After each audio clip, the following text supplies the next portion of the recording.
नमस्कार, मैं हूं आपके साथ मुबश्शरा परवीन और आप देख रहे हैं आर्टिकल 19 इंडिया। बुलेटिन की शुरुआत करेंगे, लेकिन उससे पहले एक नजर अब तक की हेडलाइंस पर। एक्शन मोड में विपक्षी नेता राहुल गांधी मध्य प्रदेश, चंडीगढ़ और बिहार का करेंगे दौरा। 6 जून को नीतीश कुमार के गढ़ मुजफ्फरपुर में भरेंगे हुंकार, कार्यकर्ताओं में भरेंगे जोश। पीडीपी अध्यक्ष महबूबा मुफ्ती ने जम्मू कश्मीर के उपराज्यपाल मनोज सिन्हा से की मुलाकात। कहा, कश्मीरी पंडितों के बिना अधूरी है घाटी की सियासत, सौंपा वापसी का प्रस्ताव। गुजरात उपचुनाव को लेकर तैयारियां तेज। कांग्रेस ने विसावदर सीट से नितिन रड़पड़िया को मैदान में उतारा। गादी सीट से रमेश चावड़ा को बनाया उम्मीदवार। योगी सरकार का बड़ा फैसला। उत्तर प्रदेश में मदरसा शिक्षा में हिंदी, इंग्लिश, साइंस, मैथ होंगे अनिवार्य। मदरसा शिक्षा में सुधार का दिया हवाला। पूर्वोत्तर में बारिश के हालातों पर कांग्रेस सांसद प्रियंका गांधी की केंद्र और राज्य सरकारों से अपील। राहत और बचाव कार्यों में तेजी लाने की मांग। राहुल गांधी, अरविंद केजरीवाल समेत कई नेताओं ने की मदद की अपील। तो ये थी सुर्खी और अब खबरें विस्तार से।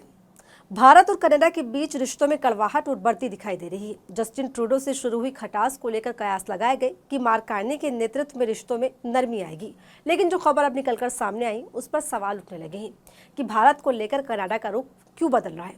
तो क्या है पूरा मामला, जानने के लिए देखिए रिपोर्ट। वैश्विक पटल पर एक बार फिर कनाडा और भारत के बीच रिश्तों में तल्खियां बढ़ती दिखाई दे रही हैं। दरअसल कनाडा अगले महीने अल्ता के कनानास्किस में G7 नेताओं में शिखर सम्मेलन की मेजबानी कर रहा है, जिसमें France, United kingdom, Germany, Italy, Japan, संयुक्त राज्य अमेरिका और यूरोपीय आयोग के अध्यक्ष के साथ साथ इन देशों के नेताओं के भाग लेने की उम्मीद है।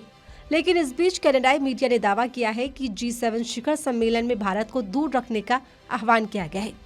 ऐसे में पहली बार ऐसा होगा कि 6 साल में पहली बार पीएम मोदी सम्मेलन में हिस्सा नहीं लेंगे। हमेशा इस सम्मेलन में भारत को विशेष अतिथि के रूप में बुलाया जाता है, लेकिन अभी तक कोई आधिकारिक बुलावा नहीं भेजा गया, जिसके बाद कयास लगाए जा रहे हैं।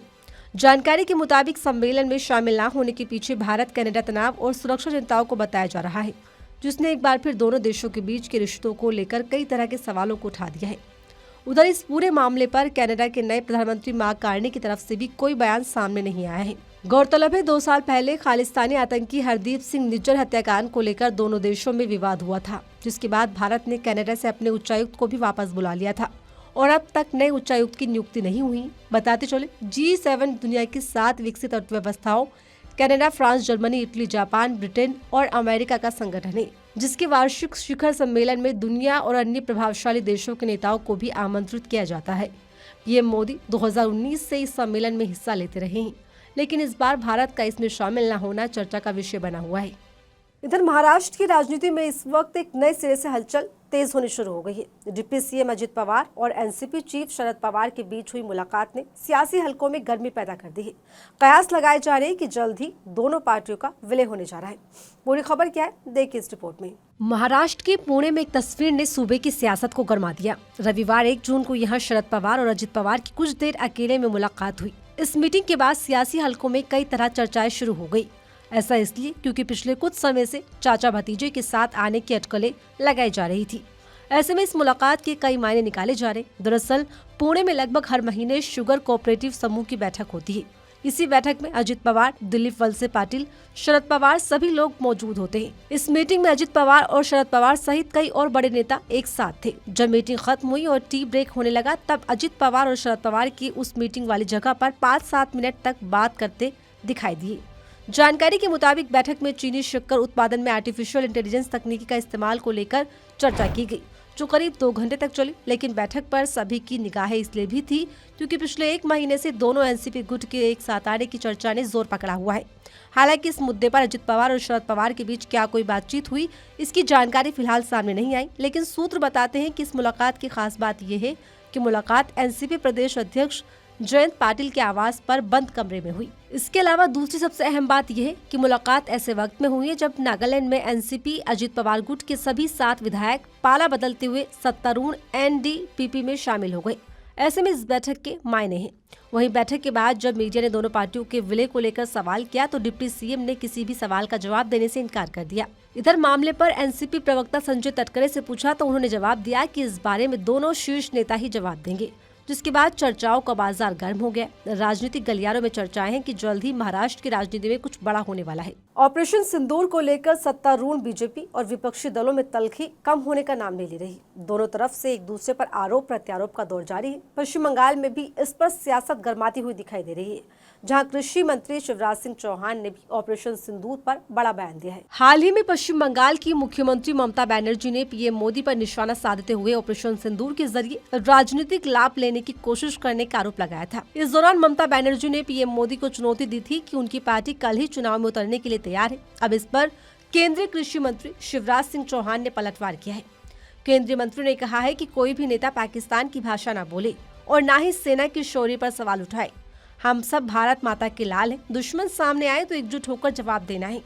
शिवराज सिंह चौहान ने बयान मेरठ में आयोजित विकसित कृषि संकल्प अभियान में दिया।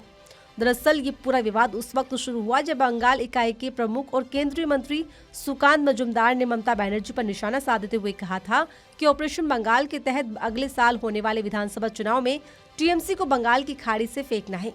जिसके बाद ममता बनर्जी ने बीजेपी और पीएम मोदी को आड़े हाथ लिया और अब तक का सबसे बड़ा निशाना साधा, जिसके बाद से पश्चिम बंगाल में सियासत गरमाई हुई है।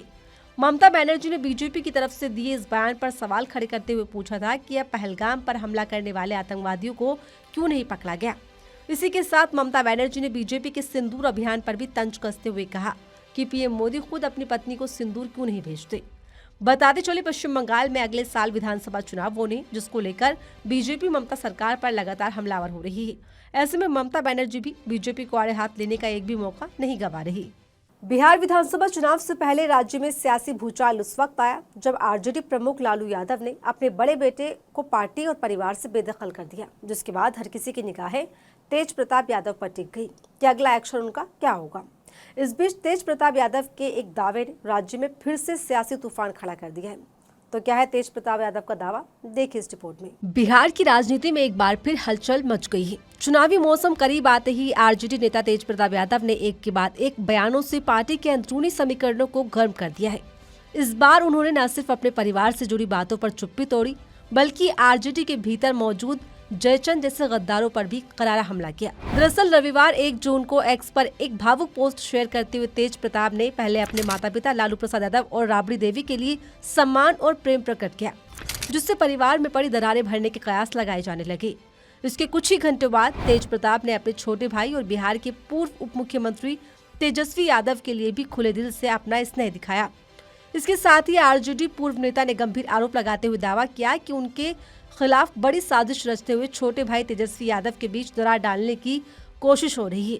उन्होंने दावा किया कि पार्टी में जयचंद जैसे कुछ लालची लोग उनके खिलाफ राजनीति कर रहे हैं, जिसको वो जल्द ही बेनकाब करेंगे। महाभारत के प्रतीकात्मक चित्रण का सहारा लेते हुए यादव ने लिखा, मेरे अर्जुन से मुझे अलग करने का सपना देखने वालों, तुम कभी अपनी साजिशों में सफल नहीं हो सकोगे। बता दें, पार्टी से निष्कासित किए जाने के एक हफ्ते बाद तेज प्रताप यादव ने ट्वीट्स की झड़ी लगाई है, जिसने बिहार की राजनीति में सियासी हलचल को तेज कर दिया है। तेज प्रताप यादव के इन ट्वीट्स पर सवाल उठ रहे हैं कि आखिर ये जयचंद कौन है जिसका जिक्र तेज ने उनके खिलाफ साजिश रचने के लिए किया। हालांकि लालू परिवार में मचे बवाल को बीजेपी वर्चस्व की लड़ाई करार दे रही। गौरतलब है कि तेज प्रताप यादव की तस्वीर एक महिला के साथ वायरल होने के बाद पार्टी प्रमुख लालू यादव ने सख्त एक्शन लेते हुए तेज प्रताप को पार्टी और परिवार से बेदखल किया था, जो इस वक्त चर्चा का विषय बना हुआ है। दिल्ली में हो रहा बुलडोजर एक्शन इन दिनों चर्चा का विषय बना हुआ है। बड़े स्तर पर दिल्ली में कई इलाकों में नोटिस के साथ बुलडोजर एक्शन की मुनादी की जा रही है।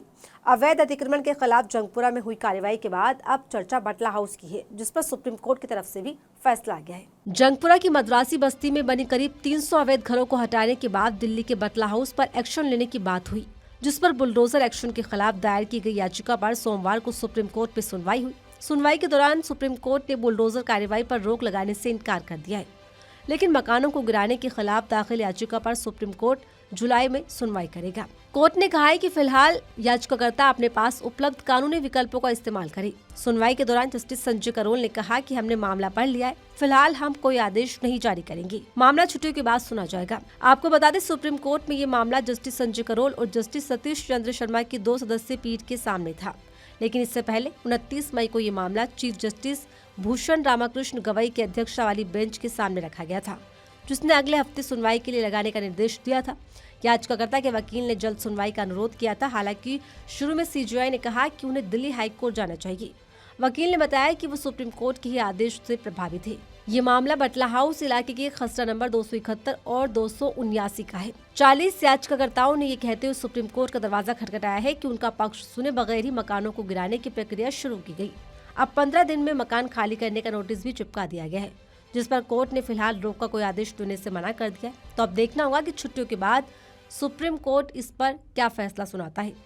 बता दें, दिल्ली में बीजेपी सरकार के आने के बाद अवैध अतिक्रमण का हवाला देकर कई इलाकों में बुलडोजर कार्यवाही का आदेश दिया गया है, जिस पर दिल्ली का माहौल फिलहाल गरमाया हुआ है। तो फिलहाल इस बुलेटिन में मेरे साथ इतना ही। ऐसे ही तमाम खबरों के लिए बने रहिए मेरे साथ और देखते रहिए आर्टिकल 19 इंडिया।